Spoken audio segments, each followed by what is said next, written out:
Assalamualaikum, KK di sini. Okey, untuk kak kuih hari ni, kalau ikutkan masih lagi duduk dekat rumah bersama anak-anak, temankan anak exam, PDPR apa semua. So, macam biasalah kalau dah dengan anak-anak kat rumah, anak-anak kadang lapar ke apa kan, nak kudap-kudapan, nak manis-manisan. Kalau asyik nak membeli je pun jenuh juga.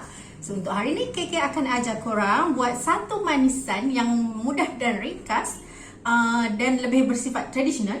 Kalau ikutkan sebenarnya, kalau dulu-dulu selalunya kita akan jumpa kalau orang buat majlis kahwin ataupun kenduri family, mesti ada bubur sumsum. Okey, bubur sumsum ni kadang orang buat juga untuk bagi kalau ada anak baby kan. Anak baby diorang buat untuk anak baby makan pun ada juga. Dan kalau untuk majlis-majlis kahwin memang selalunya ataupun kenduri-kenduri kan, kita memang selalu tertunggu-tunggu bubur sumsum ni. Sebabnya dia punya rasa yang lembut. Lepas tu kan kalau dengan gula tu lagi kan, dengan air gula tu memang sedap sangat lah. Kalau nak ikutkan makan suam pun sedap, tapi lagi sedap kalau masa kenduri tu kita dapat berkat. Okay, berkat tu kan biasa buah tangan kan, dapat sekali bubur sumsum. Biasanya yang dapat bubur sumsum masa kenduri ni orang-orang rewang je. Okay, macam tetamu-tetamu ni jarang lah dapat kan. So biasa kalau buat balik daripada kenduri tu, simpan pula dalam peti ais, makan pula besoknya bila dah sejuk tu. Ya Allah, nikmatnya lah. Hai, lagi kalau sekarang ni macam musim-musim panas apa kan, korang buat banyak, simpan dalam bekas, macam dalam bekas plastik kecil-kecil tu ke kan. Boleh simpan dalam peti ais, makan dia masa panas-panas tu, petang-petang ke. Ya Allah, memang sedap sangat. Okey, untuk hari ni KK akan ajar korang buat bubur sumsum, tapi dalam sukatan yang tak terlalu banyak. Kiranya kalau dalam se-family yang tak terlalu besar tu memang cukup lah. Okay, bukan sukatan orang niaga. Okay, so tanpa membuang masa, jom kita tengok bahan-bahan dan cara nak membuatnya. Okay.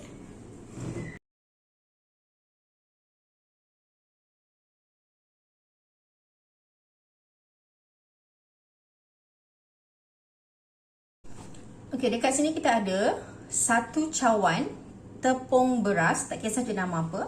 Lepas tu kita akan campurkan dengan satu sudu teh garam halus. Kalau korang suka masin boleh tambah lebih, tak ada masalah. Yang ini adalah 2 sudu makan tepung jagung. Okay. Kalau kita sukat tepung dengan cawan, okay, pastikan cawan untuk sukat air juga adalah cawan yang sama.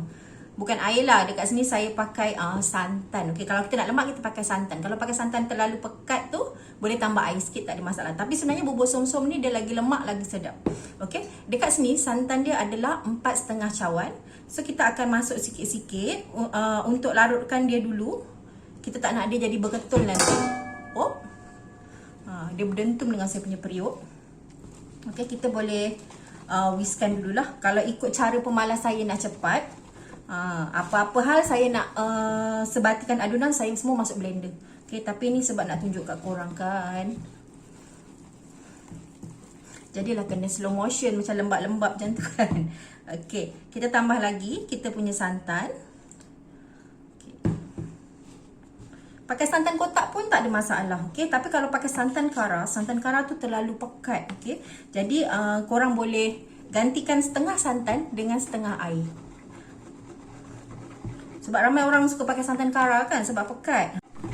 Kalau macam saya, santan kotak, untuk buat kuih saya suka santan MS sebab dia kurang buih. Okay, tengok dekat sini dia dah sebati.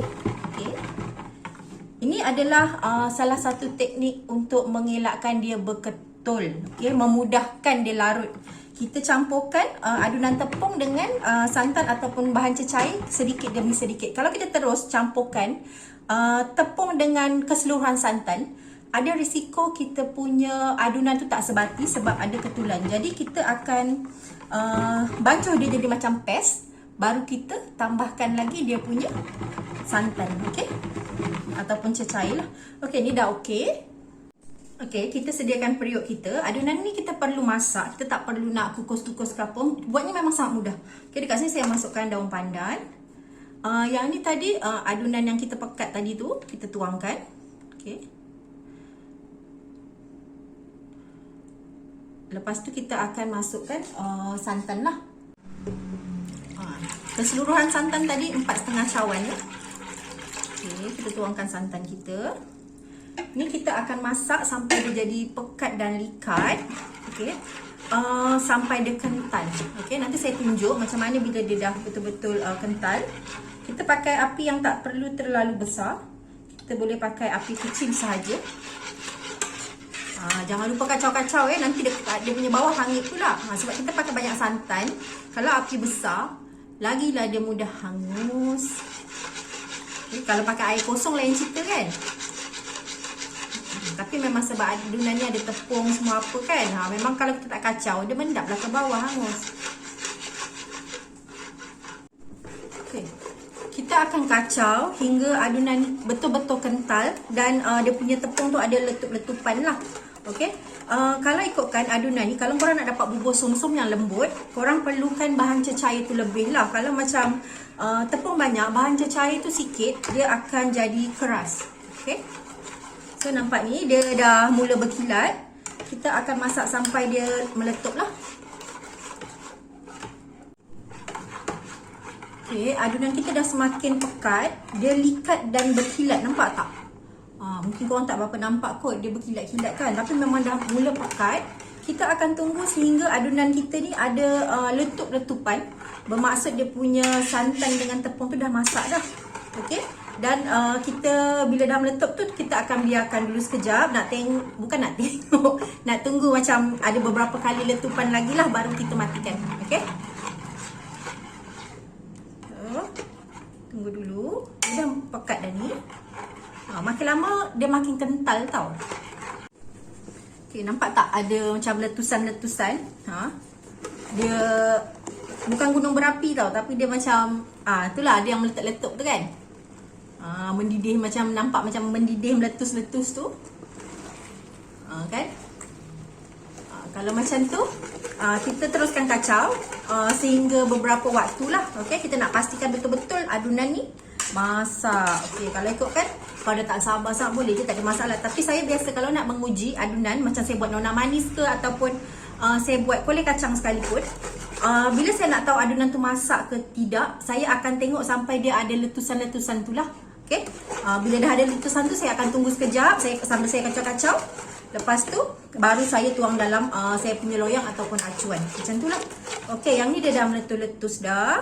Okay, dah banyak pun letusan dia. Memang dia dah masak betul. So kita akan matikan api. Kita akan keluarkan daun pandan dan masukkan dalam mangkuk ataupun acuan. Okay. Kalau dulu-dulu dalam majlis-majlis kenduri, diorang akan letak dalam pinggan je sebenarnya. Pinggan jernih-jernih ataupun pinggan yang bunga kangkung tu kan. Diorang bubur dalam tu je. Yang ni terpulang kita nak bubur dalam acuan atau nak pinggan dalam mangkuk ke apa, tak ada masalah. Kita yang buat dia. Okay. Sekarang saya nak tutupkan api. Okay, kita akan buang daun dia lah. Kita kalau nak masukkan dalam acuan, waktu dia panas-panas ni kita terus masuk dalam acuan. Okay. Kalau macam dah sejuk, korang masuk dalam acuan, dia dah pekat, dia susah. Okay. Jadinya tak membentuk lah. Yang ni saya nak masuk dalam acuan sikit. Yang lain saya bubur dalam pinggan je lah. Ya Allah, dah tak sabar dah ni nak makan. Nak bubur dalam acuan kecil-kecil, yang acuan kuih-kuih kecil-kecil tu pun boleh.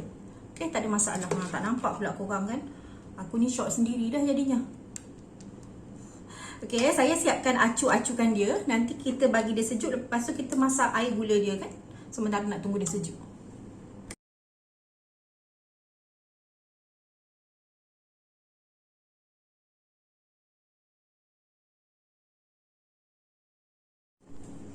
Okay, untuk dia punya air gula, mula-mula kita akan masukkan dekat sini gula Melaka ataupun nisir ke apa kan. Yang ni saya punya gula kabung ke apa, yang ni saya punya kecil, jadi saya pakai lebih lah. Sebab nanti anak saya mesti dia nak kuah dia lebih. Okay, dia punya gula dia lebih. Okay, anak saya dia suka manis sikit. Lepas tu dekat sini 3 sudu makan gula merah. Gula pasir saya pakai 2 sudu. Okay, kemanisan dia ni ikut kita punya tekak. Kalau suka manis lebihkan lah. Lepas tu kalau tak ada gula merah, tak ada masalah, boleh je pakai gula kabung ataupun nisir ataupun gula Melaka. Gula merah ni biasanya kita nak bagi lebih rasa dan juga warna dekat kita punya gula lah. Okay, dekat air gula kita bagi lebih warna dan rasa. So kita masukkan dalam kita punya periuk. Lepas tu jangan lupa tadi air pandan pula, kita punya daun pandan. Lepas tu air ni secukupnya. Okey, tak perlu terlalu banyak. Tujuan air ni nak bagi cair kita punya gula sahaja. Okay, so kita biarkan dekat dalam periuk. Okay, bagi dia kacau. Bukan bagi dia kacau, mana boleh bagi dia kacau kan. Lepas tu kita bagi dia mencair lah. Sambil tu kita kacau-kacau dah sikit kan. Okay. Lupa nak hidupkan api. Okay, kita bagi dia cair dulu. Okay, gula kita dah mula mencair kan. Bukan dah mula mencair, dah banyak pun mencair. Lepas tu kita punya air gula ni pun dah agak likat. Kita tak nak air gula kita terlalu cair. Kita nak dia macam likat sikit, baru kita sedap kita makan kan. So kita akan bagi semua gula ni cair dan kita tunggu dia likat sekejap. Dia cukup mendidih apa semua, baru kita matikan api. Okay, so kita tunggu dulu sampai dia masak. Kita punya gula dah cair keseluruhannya. Lepas tu dia dah agak likat sikit. So kita boleh matikan api. Yang ni kita akan sejukkan dia dulu. Bila dah sejuk, kita akan simpan dia dalam peti ais lah. Sebab kita nak makan dia sejuk-sejuk. Kalau makan waktu suam-suam tak ada masalah sebenarnya, sedap juga. Tapi lebih sedap dinikmati bila dia sejuk. Jadi kita akan simpan dululah. Okey, gula merah kita tadi ni memang sedang-sedang likat dia. Tak terlalu cair, tak terlalu pekat. Okey, kita nak ikutkan, kita nak buat gula merah ni ikut banyak mana sukatan yang kita suka, tak ada masalah. Okey, kita boleh adjust ikut cita rasa kita. Kalau kita nak banyak, boleh buat banyak. Dan lagi satu, tadi saya pakai gula Melaka. Kalau korang tak ada gula Melaka, korang nak pakai gula merah semua pun boleh. Tapi kalau gula merah, pakai gula merah yang timbang. Pastikan lepas korang masak gula ni, korang kena tapis. Yang ni tadi, saya pakai gula merah yang memang dalam paket. Okey, saya pakai cap bintang, jadi dia dah bersih. Saya tak perlu nak tapis semula lah. Okey, dah masak-masak, saya boleh ketepikan, saya boleh sejukkan. Okey, lagipun yang saya pakai gula Melaka tu pun gula Melaka yang dah bersih. Jadinya tak ada masalah. Okey, bubur som-som kita ni memang lembut bergedik ya. Kita tengok. Dia bergoyang-goyang macam tu. Kang pecah pula, tak sabar-sabar dia. Okey. Okey, sekarang kita ambil dia punya air gula. Kita boleh siramkanlah air gula kita. Dia ni memang kalau sejuk-sejuk memang ngam sangat. Rasa melantun-lantun. Okey.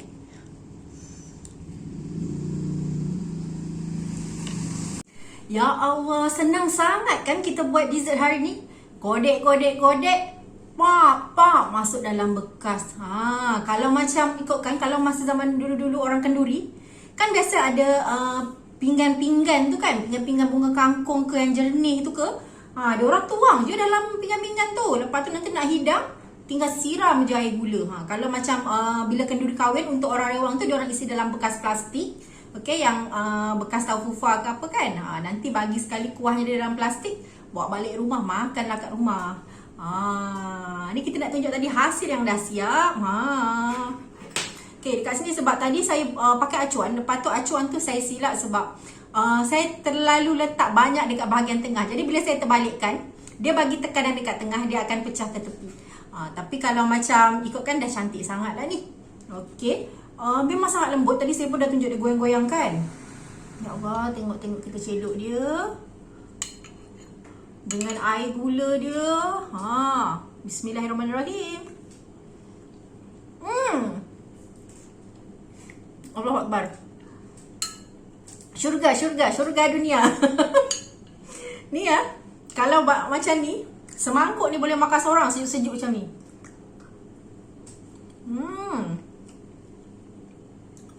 Tak payah nak tunggu kenduri. Kenduri pun kadang kita lambat-lambat pun tak dapat kan. Orang yang awal-awal yang dapat. Kita yang lambat-lambat ni tak dapat. So kita buat sendiri kat rumah, makan sendiri kat rumah. Ya Allah, nikmatnya.